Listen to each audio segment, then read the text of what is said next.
Jai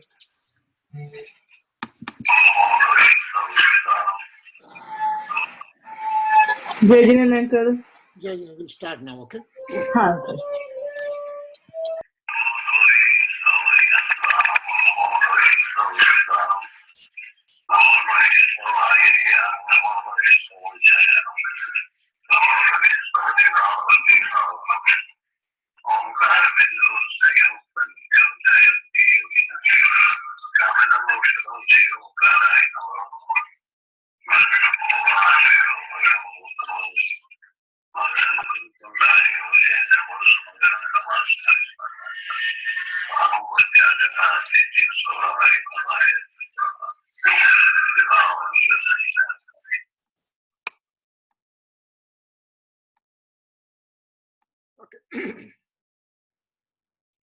Namo Arantana, Namo Siddhana, Namo Aryana, Namo Jana, Namo Loya Savasana, Yeso Panchana Mukara, Sava Pava Panasana, Mangalancha Servicing, Padam Hoy Mangla, Om Karam Bindu Sanyuktam Nityan Dhyanti Yogina, Kamada Mokdam Chaiva, Om Karaya Nama, Nama Samaysaraya, Swanu Bhutya Chakasate, Chubhava Bhavaya, Sarva Bhavantara Ajnanatimirandhanam Jnana Anjana Salakaya Chaksaram Militam Tasmai Sri Gurue Nama Kirtankaro Jagatana Jayavanta Varto Omkaranada Jinano Jayavanta Varto Jinana Samo Sarana Sau Jayavanta Varto Tirthachara Jagama Evanta Varto Namo Tirthanayakane Namo Omkaranadane Omkara Sangaryotene Namo Te Sri Kunda Kundane Aho Upakara Jinavarano Kundano Dvani Divyano Jina Kunda Dvani Apya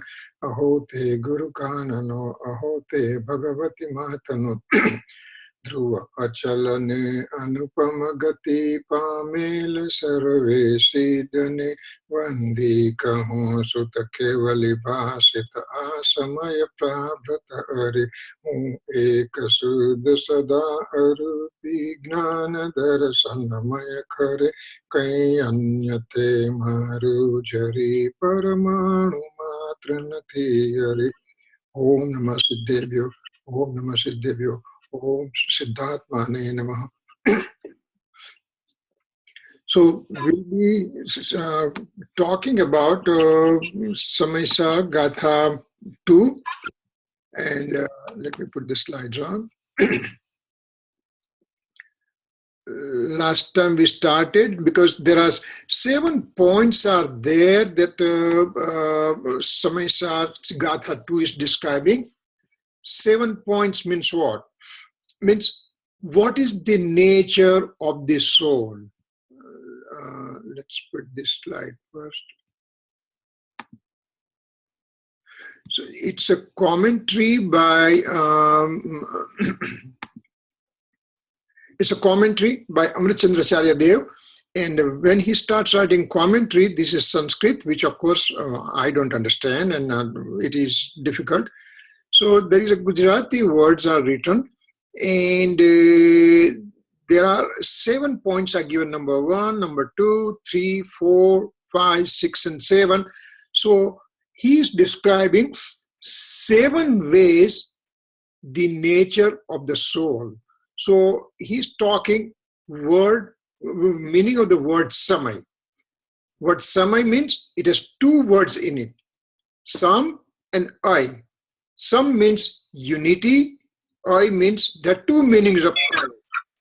It's a modification or to move, and second meaning is knowledge. So the 2 meanings of the word I. So basically what it means, to know and to transform.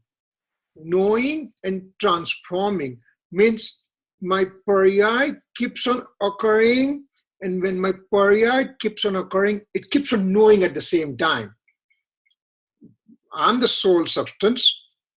Soul has infinite attributes, out of which one is a knowledge attribute, and knowledge attribute keeps on modifying all the time. So this modification, that's a modification here. And that modification of the knowledge attribute keeps on knowing also. So knowing and modification. means basically the pariyai mode of knowledge substance. So to know and to transform, this is the characteristics of a samay. So knowing and transformation occurring at the same time is known as samay. In the first gatha, what did we realize? Not first gatha, but the Mangalacharan, that we say Namo Samaysaraya Swanu Bhutya Chakasate Chitsava Bhavaya Sarva Bhavantarachide. There we just say that I bow down to the samay, means this Sudatma. What is that Sudatma? The one which is devoid of quasi-karma, means no karma. One which is devoid of material karma, means karma. And one which is devoid of psychic karma, means bhav karma. So one which is devoid of no karma, dravya karma and bhav karma, and that means it's a pure nature of the soul. So I bow down to that. So samay was said different way there. Over here, Acharya Bhagwan says, samay means the one which knows and transforms at the same time. That's called samay. Now, so soul knows and transfers simultaneously in a given moment, that we knew. Now, other substances do modify. Others, remember, when we did the common attributes, we just went through substancehood attribute.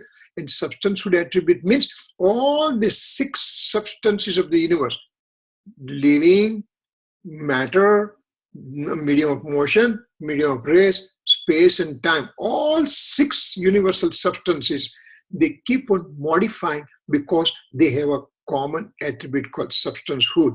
So other substances also do modify, but they don't have capacity to know.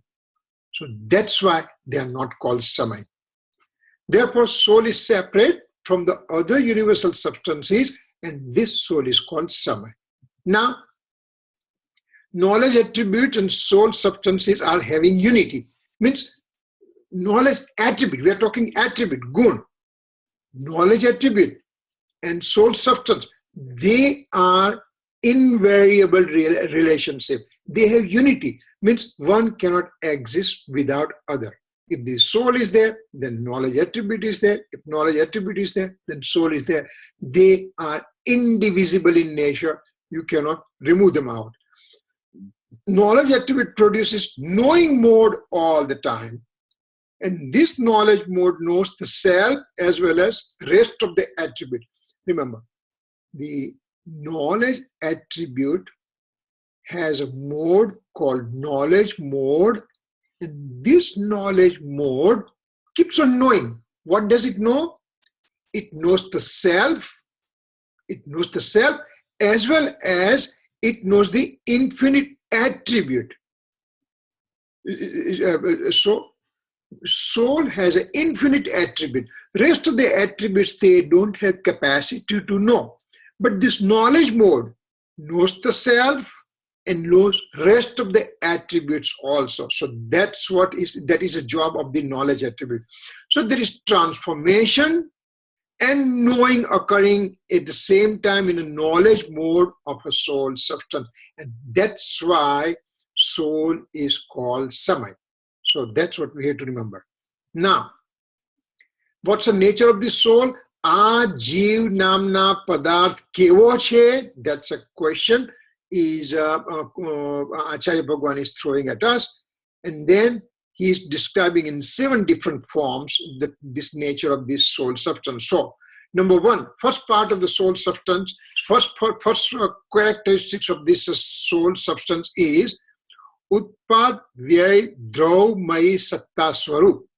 Means soul has origination, cessation, and constancy attribute. Let's see what it says. Soul substance has nature of transformation forever. Soul substance keeps on transforming forever, and out of which origination, cessation, and constancy is its characteristics. Soul's characteristics are, what are the characteristics? It keeps on having the mode which originates, mode which having the disintegration, and substance means constant. Furthermore, forever innate nature of transformation. Now remember, what does it say? Forever, innate nature of, innate means it is my own, me. I'm doing it myself. So I have capacity to transform all the time, forever. Forever means forever. There is no beginning, there is no end. It's always keeps on transforming because of my own true nature. I keeps on transforming, right? Now, innate nature is in constancy. Now, what is this innate nature? This innate nature is there forever. Innate nature means swabhava. This swabhava is there forever in the soul, in the past, in the present, in the future. All the three times the innate nature is present, so it's constancy in nature. What does this innate nature means? Let's go a little bit, slightly deeper into it. Innate nature means if I give you, if you know, take a sugar, what does sugar's characteristics? It always gives sweetness. When does it give sweetness? All the time. What do you know all the time? Even if it is mixed with something else, it will keep on giving sweetness, sweetness, sweetness, sweetness, no matter what. If 1 spoon of sugar is added in 1 ounce of water, it will give that much sweetness. If the 1 spoonful of sugar is added into quart of water, it will give that much sweetness. If 1 teaspoonful is added into the liter of the water, it still will give the sweetness of its own. So sugar will give sweetness no matter where is the sugar. So this is what we have is an innate nature. So soul's innate nature is constancy. It's there all the time. This soul keeps on knowing all the time, knowing all the time, knowing all the time, and it's its innate nature. Now, transformation is transient in nature. Transformation has origination and disintegration. The mode originates and then disintegrates in one samay. Next mode comes and it disintegrates. So transformation is a transient in nature. It originates and it also ceases to exist. While innate nature is in constancy. Innate nature is always in constancy. So what happens? There is a transformation and constancy. Both are seen in a given substance. Later on, Acharya Bhagavan will say why this is important. So let's wait for him to tell us. In the knowledge mode of the soul, infinite substances, constancy, and their modes with original cessations are known. Means this knowledge mode keeps on knowing every substances. This knowledge mode knows that there is a matter. This knowledge mode knows that there is medium of motion. This knowledge mode knows that there is medium of rest. There is a space. There is a time. So this knowledge mode knows all the universal substances. Not only all the universal substances, but also it knows the present, past, and future modes of all substances also. So this is the knowledge mode, keeps on knowing everything, everything, everything of every substance, past, present, future. So past, present, future is a transformation, and constancy is there forever. For all the substances, that knowledge mode will be knowing. So origination, disintegration, and constancy are occurring at the same time. Now, this is very important, that all these three things are happening at the same time. For example, if we take 10 samays, then let's take 5th samay. What happens in 5th samay? On the 4th samay mode originated, but at the beginning of the 5th samay, the 4th samay mode gets disintegrated. So in the 5th samay, there is disintegration of the 4th samay mode. At the same time, in the 5th samay, or there is origination of the 5th samay's mode, and at the same time, the substance is constant because the soul is constant. So soul is constant in nature. So cessation occurs of the previous mode, origination occurs of the present mode, and at the same time, soul remains constant in its own nature, right? So three things are happening at the same time. Origination of the present mode, cessation of the previous mode, and the same time unchanging nature of the constants is maintained. So all these three things are happening in one Samay only, you know. Now, origination, cessation, and constancy are the real entity, means Sat. Sat means real entity. And soul is a substance with all these three real entities. Soul is called Satta. Origination, cessation, constancy are called Sat, and the soul substance which possesses these three things, these three entities, is called Satta. So all these three entities are included in the soul substance. Now, there is Acharya Bhagwan says, now that we said these things, I'm going to give you a refutation of the other philosophies on the basis of point number one. What's the point number one? A given substance means soul substance. A soul substance right now is a constant forever from substance perspective, but it keeps on transforming from the modal perspective. So, me, I'm Kirit right now. When I was born, I was called a small little boy called Kirit. When I was toddler, it was called Kirit. When I went to the KG, it was called Kirit. When I was in a grade school, high school, college, medical school, all the time. And right now, all the time, I'm being called Kirit. So Kirit is constant, but my phase is kept on changing from childhood to the adulthood, to the old age, and everything. So those are the things continues.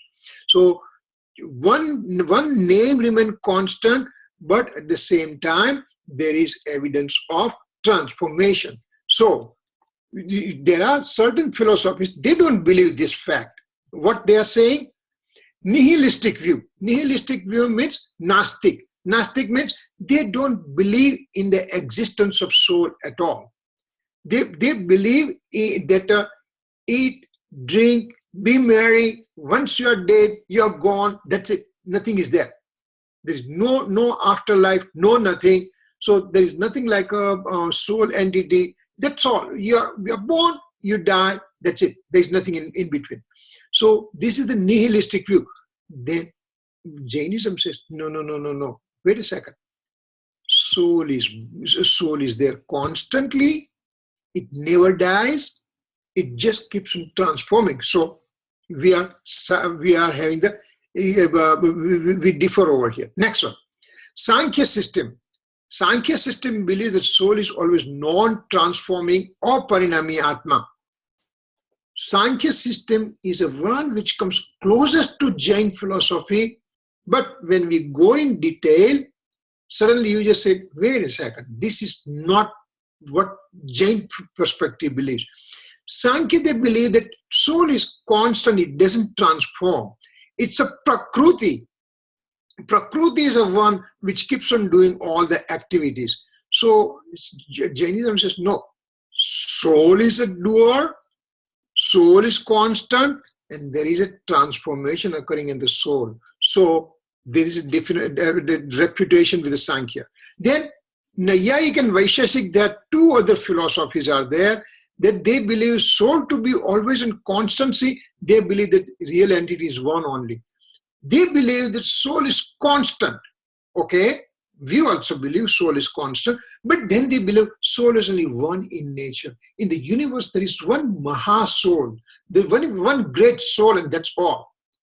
And we are the part of the higher entity, that every other living being are part of that big entity. So, upon my liberation, I go and merge in that big entity. That means I end up losing my independence. I'm the soul right now, and I lose all my independence and I merge with the big, real, one global entity. Why should I do all the purusharth and everything? Why should I do all the efforts and all the things if I had to dissolve my entity? So this one doesn't fit also. The Buddhists are other way around. Buddhists say that there is no permanency at all. Soul is transient in nature. So each samay, new soul is born, previous soul is dead. Origination, new soul, cessation, end of that soul. Next soul, origination and cessation. Each samay, there is one new soul comes up. Now, that also doesn't make any sense. Why? Because let's say that I'm number 4 soul and I did something bad. Maybe I killed somebody. Now, who is going to get the punishment? Number 5, the guy who never did anything. You mean he will get a punishment for the act done by number 4? Because 4th was born and gone. 5th is born and now 5th is there. So the punishment occurs to the 5th, who has done nothing wrong. So this Buddhist philosophy also doesn't fit with Jain philosophy, and so we have refutation of these 4 philosophies on the basis of the first point, in which it says soul has origination, constancy, and disintegration characteristics. And on that basis, we are just refuting this one. So now we are coming to point number 2. What's point number 2? Darshan Gnan Mai Chetna Swarup. Means... Uncle? Yes. I have a question. What does soul has disintegration? What does it mean? Disintegration means the mode get disintegrated. For example, let's say that I'm hungry right now. My mode right now is of the extreme hunger right now. That mode is right now there, right? Right. And then I get the food. So what happened to my hunger? My hunger died. Oh, right. Okay. So for example, when I was when I entered the grade school, then toddlerhood disappeared. I see. Okay. When I became 2-year-old, my first year disappeared. When I became 65-year-old, 64th year was disappeared. There's a mode transformation. It is occurring now. For example, I became angry right now. At this point, again, we get those 10 modes, we can take it. And on the 5th mode, I became extremely angry. And beyond recognition, I became angry. But that mode was transient for one samay and then it died down. So my anger got dead on the 6th mode, it just died down. So 6th mode now, I'm very quiet and very, very, very peaceful person. So origination of the anger occurred on 5th mode and disintegration occurred on the 6th mode.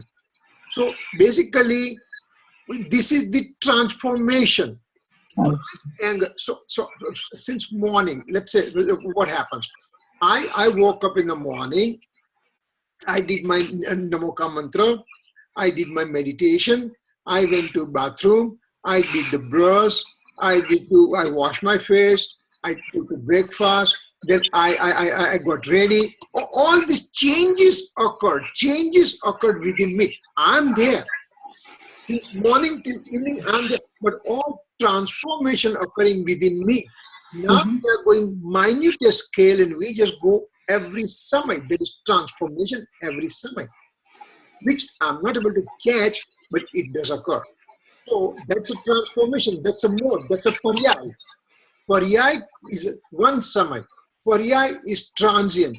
Paryay doesn't stay there forever. And that's why you cannot concentrate on paryay. What you have to do to realize the soul, you have to look at the permanent nature of the soul, which is peaceful, serene, quiet, never reacting, eternal, all knower substance. And that's the one when I concentrate on it, then I start getting happiness and peace within me. If I just look at my anger, deceit, ego, greed, rag and dvesh, agnan and everything, I will never get a peacefulness because I will always in perplexity. I always will have a akulta. So I would like to get anakulsu. I would like to get non-perplexed nature of my soul. I would like to get the happiness from the soul that only comes when I direct my attention to the real nature of the soul. So that was the first point. Now we are coming to the second point, which it says that darshan jnan mai chetna swarup. This soul is having consciousness nature, and this consciousness nature includes knowledge and perception. Let's see what it says over here. Soul is illuminating with his eternal consciousness element. Consciousness element means consciousness element is two parts. Consciousness means chetna, chetna swarup, chaitanya swarup. Chetna has two parts, knowledge and perception. Perception and knowledge combined together are called chetna or consciousness. So, what is the characteristics of the soul? Soul, the one which has consciousness characteristic. Even if you take the soul of the Nigod, the lowest living being, lowest form of living, or if you take the soul of the Siddha Bhagwan, and in between everybody else, every soul, every living entity has Chaitanyatva, means consciousness. And that's why you separate soul from the other substances. For example, there's a phone. Is this phone having knowledge? No. Does this phone have any perception attribute? No. So this cannot be a soul. Now, if I take a pencil, is this a pencil? Is this a soul? Does it have any consciousness element? Does it have knowledge capacity or perception capacity? No. Then this is not the soul. This guy, is there any Chaitanyatva? Is there any consciousness? Yes. Does he know? Yes. Does he have perception capacity? Yes. That means I have consciousness. So I have to be soul. Perception and perception and knowledge. What are the difference between those two? Let's go through it. Chaitan means consciousness, has two attributes, perception and knowledge. Perception means I live in United States of America, where there are so many 140 million people, or God knows whatever number of people are living, and that's a general perception. So many, India, for example, India, how many people are popular? 1.2 billion. Okay, so that's a general perception of the country. Now, how many states are there? Well, there are so many states are there. Each state, for example, what state you are coming from? I'm coming from Gujarat. How many districts are there in Gujarat? There are so many districts are there. What district you are coming from? Baroda district. How much? What is Baroda district has? Well, there is a city called Baroda. Where do you live? Well, I live such and such place. So that one, when we say 1.2 billion population is general perception, and then you go in specific detail of each and everything. How many men, how many women, how many Sikh, how many Gujarati, how many Maharashtrian, how many South Indian, all those separateness that you make, that specificity of knowledge, that's called knowledge.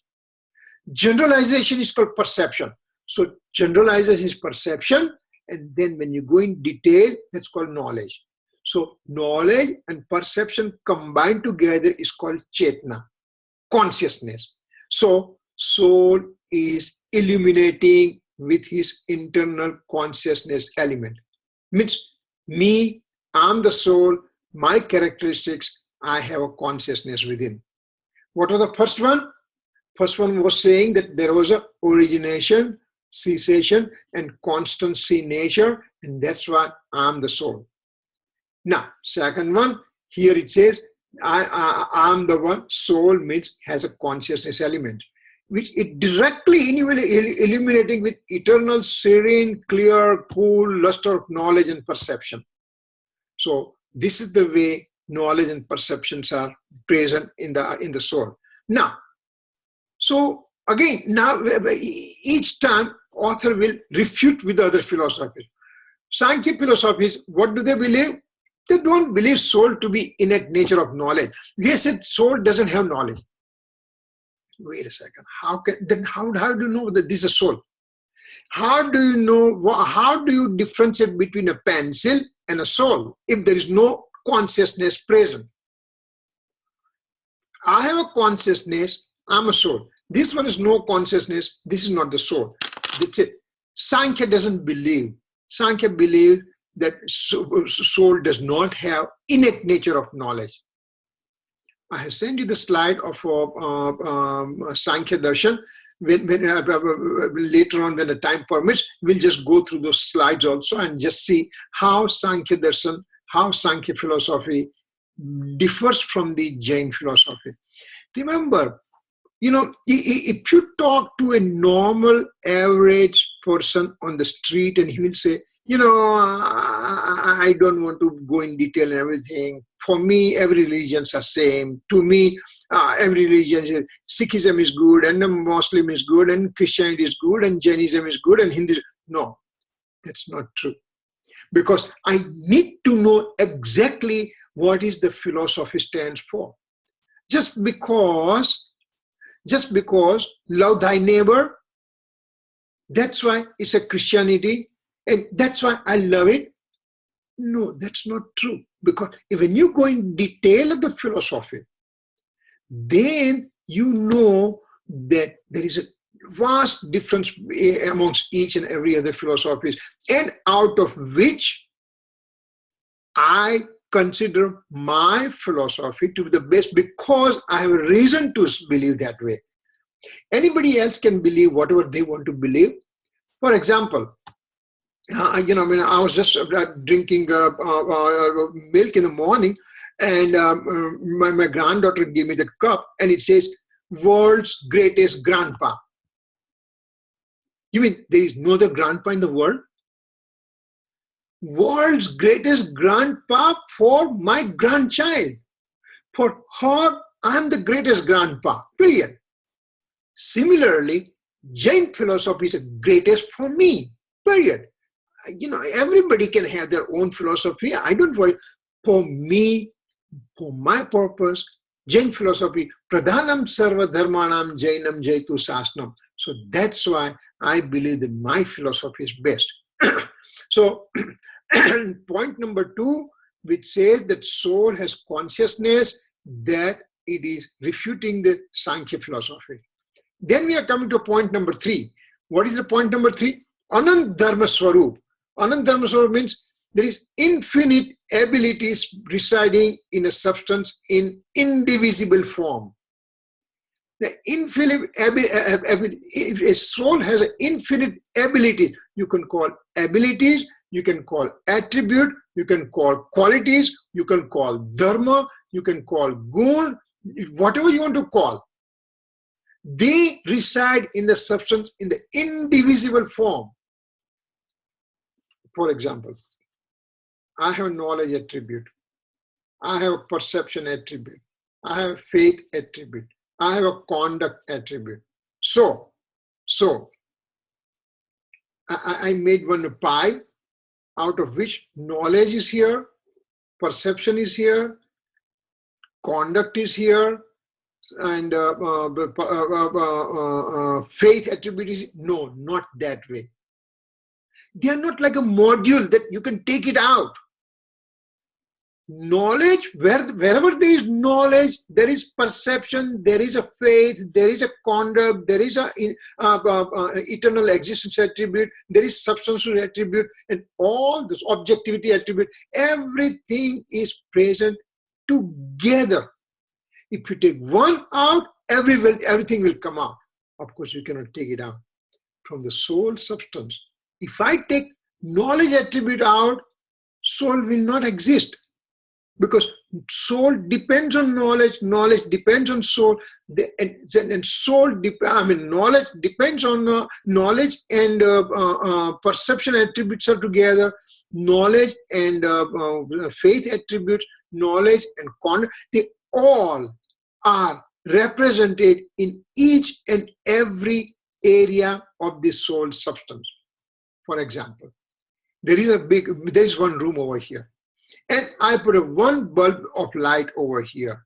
So that one bulb of light will give the light into the whole room. Every minute part of the room will be lighted with the light. Now I have two bulbs, I have three bulbs, I have 1 million bulbs in this room. What will happen to the light? Will the light say, wait a second, I can't bear this one and I can't have million light bulbs in front of me? No. All the million light bulbs will be absorbed into the room.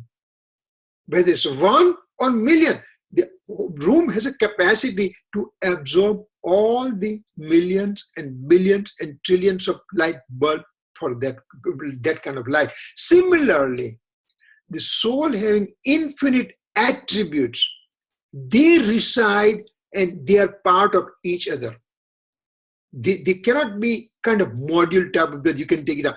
Yes, those if you have 10 bulbs over here, and if I take red bulb out, the red light will be gone. Green bulb out, green light will be gone. In the soul, it doesn't happen that way. In the soul, everything is together. If you plan, theoretically, you have a dissecting instrument with you, and you dissect the soul, and you said, I'm taking knowledge out. You cannot take it out. Because knowledge and all the infinite attributes are remaining in indivisible form, means they are together, right? So this is point number 3. What happens? Each ability means each dharma, each attribute pervades into rest of the infinite attributes. It pervades. It is expressing itself into rest of the attributes. So, the soul has knowledge. How long soul has a knowledge? Since time infinite. What is the time infinite characteristics of? It is the characteristics of eternal existence attribute. So, eternal existence attribute pervading into the knowledge attribute, and that's why knowledge attribute is there forever. So each and every attributes are pervading into each other, and they remain in indivisible form. Where there is one attribute, the infinite attributes are pervading. Means a soul has an innumerable space point. Out of innumerable asankhyaat pradesi atma, if I take one space point out, then all the attributes, infinite attributes, are represented in that one small, teeny tiny atma pradesh. So all the attributes are pervading in each other. Each attribute means, but each attribute maintains its own independence. They don't get merged to completely. They are in indivisible form, but they don't merge with each other. Knowledge remains as knowledge. Perception remains as perception. Faith attribute remains as faith. Conduct attribute remains as conduct. And so these things are continuously there. Infinite abilities means attributes. Indivisible is substancehood. Anek gunnu ek panu te dravya panu she, means I had the infinite attributes are present, right? And those infinite attribute in indivisible form. Anek gun ek rupe thaine reshe, that means all the infinite attributes are remaining together. And that is called the substance. So substance means infinite attributes together. Infinite attribute means substance, right? So having said that, what kind of philosophies it is refuting? Buddhism does not believe presence of dharma or abilities. That means Buddhism doesn't believe about the attributes in a substance. Why? Because Buddhism believes that a soul is only for one samay and it goes out. One samay is born and then is dead. One samay is born and dead. So series of souls are born and dead in my eternal existence. So Buddhism doesn't believe in the this presence of attribute. So this is point number 3. Now we are going to point number 4. What's the point number 4? That soul has attributes and modes also. There is a presence of sequential and non-sequential form is innate nature of the soul. Sequential and non-sequential means what?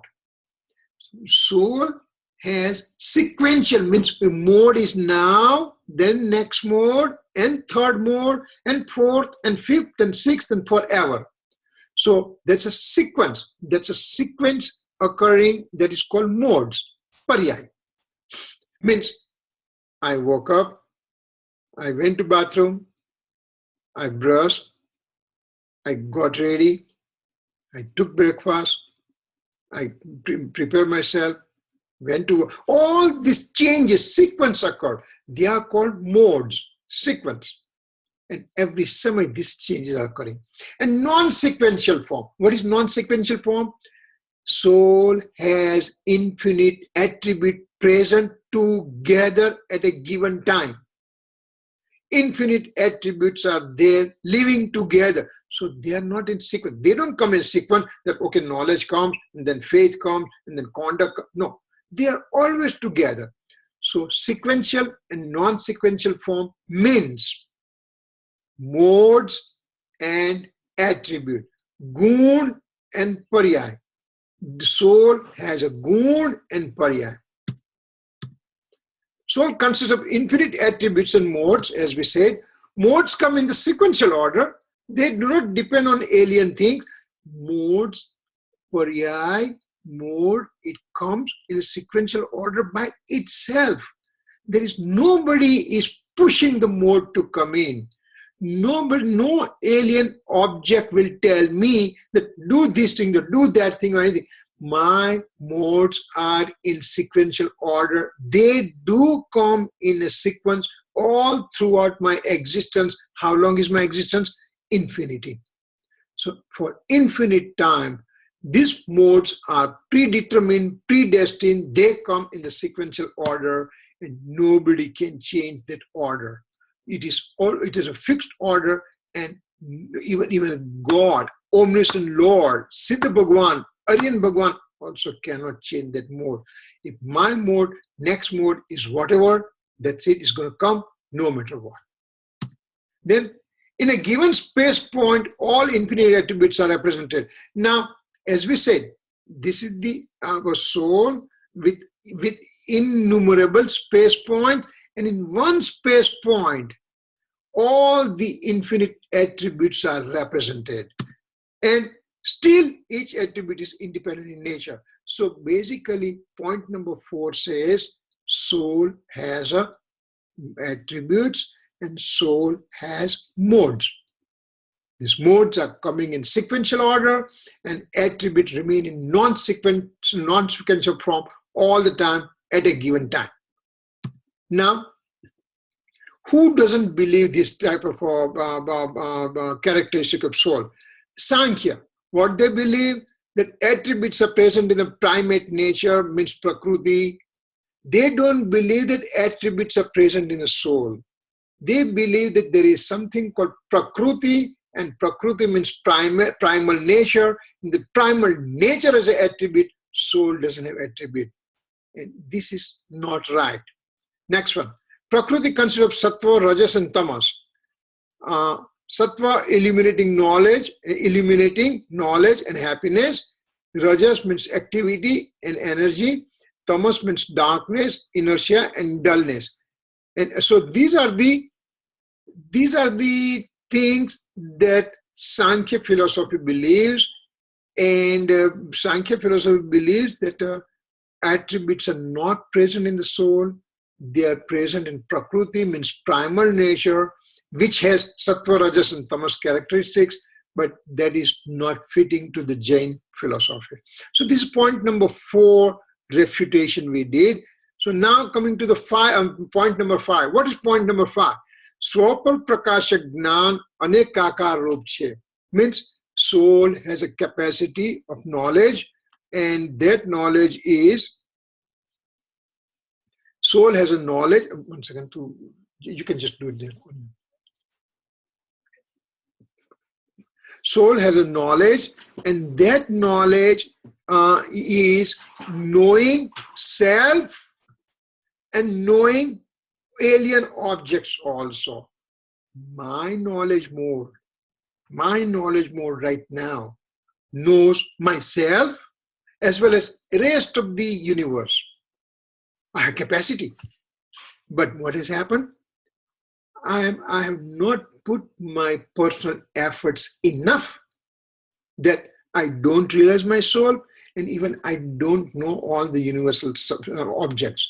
But if I purify myself, if I become omniscient, if I become liberated soul, then I have a capacity of my present mode. One simple present mode will know my complete nature, and it will also know the whole universe. Not only whole universe, it will know all the 6 substances of the universe, not only all the 6 substances, but their past, present, and future mode in a given mode, given one Samay mode. So if I have one mode and I'm a Siddha Bhagwan right now, or I'm Aryan Bhagwan, then I will know myself totally, completely, pure nature, as well as I will know the whole universe. But remember one thing, this mode will know only. It can't do anything about it. It can't say, well, this is my brother, so let me help him out, or this is my wife, let me help him. No, not like that. It just knows, knowing and knowing and knowing, not doing, knowing. No karta, just gnata. Gnata means knowing, karta means doing. It cannot do anything to anybody. It just keeps on knowing only. So what it says over here, let's see. Soul has capacity to illuminate self and alien substances from all angles, but does not lose its capacity of indivisibility. I am unique in nature. My nature is unique, independent, and indivisible, even though I know the whole universe and everything. Even though he ends up knowing many things, still does not become multiform. Now, this is very important point. For example, there is a moonless sky, and the millions of stars are shining in the sky. You are in front of a lake. This lake has a quiet water. And in that quiet water, what you are seeing is infinite image of these stars in the sky, right? Now you become water, for example. What does water do right now? Water is seeing everything. Water is seeing all these infinite stars. But water does not become multiform. Water doesn't become for this star and that star and that star. Water, if you go into the water, you will just feel coolness of water only. You won't see any stars or anything. So even though my knowledge mode knows many things, but does not become multiform. It becomes uniform only, remains as unity only. He maintains his uniqueness. And maintaining his uniqueness, he ends up knowing multiple objects. So Siddha Bhagwan and Aryan Bhagwan, they have the pure mode of knowledge. That knowledge is one mode only, unique mode only, non-multiform mode only, uniform mode only, knows everything, but remains its uniqueness. So this is the characteristics of knowledge and knowledge more. And that one is my nature. Now, which philosophies we are going to refute over here? Well, belief of soul having one form, ekakar manyata. Some philosophies believe that knowledge mode knows the self only and does not know the alien objects. Some philosophies believe that knowledge mode will know the self only, not the alien objects. That's it. It cannot know anything else. Other one says belief of many forms and shape means soul knows alien beings but cannot know the self. So Jainism says no, soul has a unique characteristics of knowing the self and knowing multiple objects of the universe. From Jain perspective, it's true that knowledge mode knows the self by getting engrossed in it. At the same time, knowledge mode without getting engrossed in alien things ends up knowing them too. Now, this is really little finer point. We will just not go too much detail into it because it will not. It will. This point will come again and again and again when we go deeper and deeper into the Samaysar. But what it said, knowledge has a capacity to know by getting engrossed in that particular substance. So knowledge mode knows myself. Myself has a knowledge mode. So my knowledge mode knows me. Knowledge mode and me are engrossed with each other. And that's true nature. Now, my knowledge mode also knows rest of the aliens objects. For example, I'm knowing pencil. I don't become pencil. I simply know the pencil. If there's a phone, I simply know the phone. I don't become the phone. So that's what it means. So self-knowledge and alien objects knowledge. So this is the point number 5 that we are doing refutation. So so far we have taken 5 points. First point was the soul has characteristics of origination, cessation, and constancy in nature. Point number 1. Second thing was soul has a consciousness element, means knowledge and perception. Point number 3. Anekant Dharma Swarup means having infinite attributes within, but they remain in unity with the soul substance. Fourth, soul has attributes as well as modes. And fifth point that we are talking right now is soul has a characteristics of knowing the self and alien objects. So these are the nature of the soul. Acharya Bhagwan is telling us soul. What kind of soul? This kind of soul with these 5 points that we talked about and 2 more points that we'll be talking later on. And that means it just gives overall idea, who am I? Remember, if I don't know who am I, then what kind of meditation I'm going to know? I want to do meditation. For what? I want to meditate on my nature of the soul. What is the nature of the soul about? Well, I don't know. Somebody said, just close your eyes and think about soul, and that's what I'm doing. No, I won't be able to do anything. This knowledge that I'm getting, this will help me to concentrate on my nature of the soul and make everything else in the world as secondary in nature. And that's only the reason that I'll be able to concentrate within. And when I concentrate within my true nature of the eternal, pure nature of the soul, then I get samyak darshan. Then I get supersensuous bliss. Then I get happiness. Then I get peace. And that's what I'm trying to get it. What I'm trying to get right now in this worldly life, I'm looking for happiness coming from somewhere else. I'm getting happiness from my car. I'm getting happiness from the money. I'm getting happiness from my family. I'm getting happiness from my work. No, those are the alien objects. They don't have capacity to deliver happiness to me because happiness is my innate nature. If I'm going to look within, then and then I'm going to get happiness. One old lady, she's looking for something outside her hut, and some kids are passing by, and kid says, "Grandma, what are you doing?" "Well, I lost my needle, so I'm trying to look for it." So this kid started helping her out, and so they also started looking for needle. After half an hour, they can't find needle, so they told grandma, "Grandma, we can't find needle. Where did you lose your needle?" Grandma said, "Actually, I lost the needle in the hut." "Then why are you looking outside?"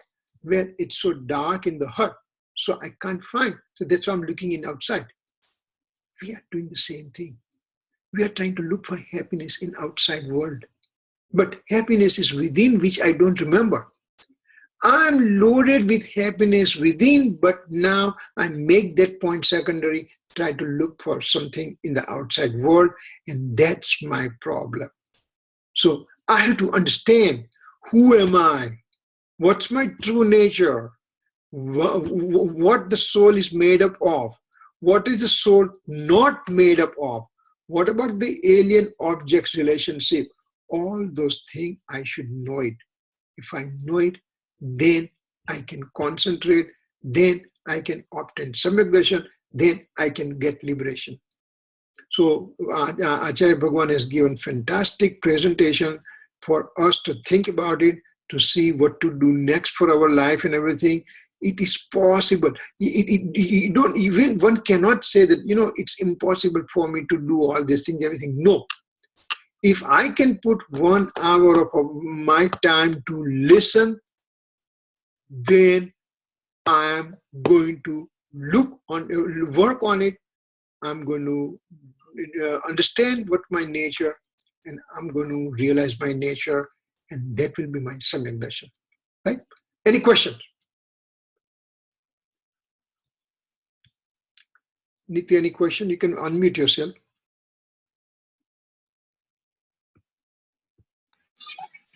No, uncle.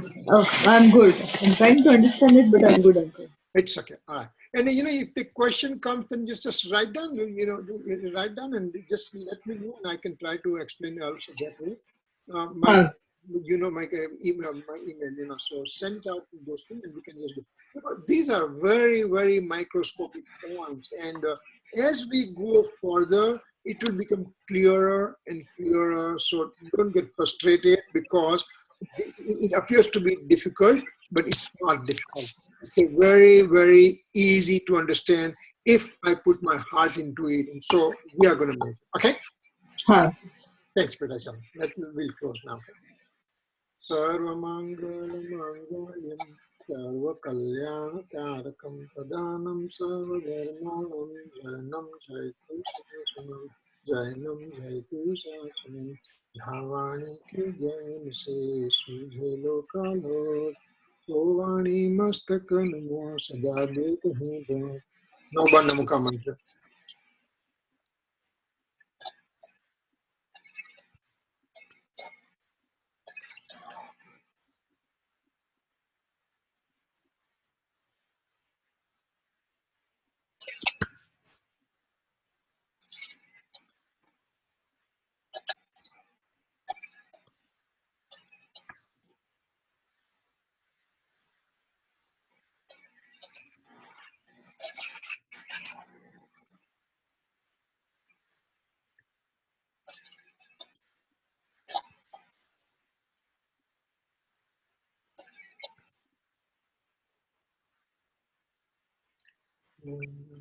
Jai Jirendra, thank you. Thank you. We'll meet next week, okay? Jai Jirendra. Yep.